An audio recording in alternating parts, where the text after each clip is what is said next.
పూరి మెల్లిగా స్పృహలోకి రావడంతో పక్కనే ఉన్న భూమి లేచి నిలబడి పూరి కూర్చోడానికి సహాయం చేస్తుంది.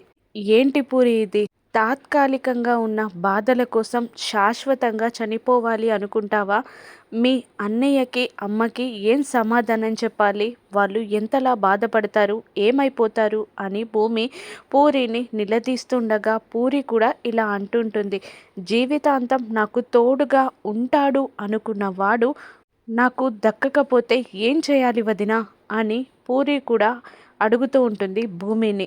దాంతో కోపం వచ్చిన భూమి శివాని లాగిపెట్టి కొడుతుంది. బాధగా చూస్తూ ఉంటాడు శివ కూడా.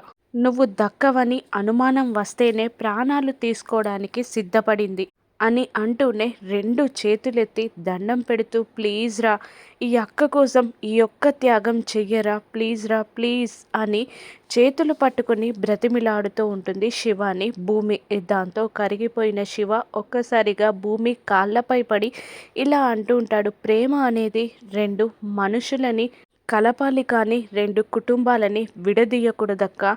నేను పూరినే పెళ్లి చేసుకుంటానక్క అని శివ భూమికి మాటిస్తాడు. దాంతో శివాని పైకి లేపి పూరి శివాల చేతులు కలుపుతుంది. భూమి ఇక శివ మారినట్టేనా? పూరిని పెళ్లి చేసుకుంటాడా? లేదంటే పెళ్లి రోజు అపూర్వ ఇంకేదైనా కన్నింగ్ ప్లాన్ వేస్తుందా? రాను ఎపిసోడ్స్లో చూద్దాం. Thank you for watching.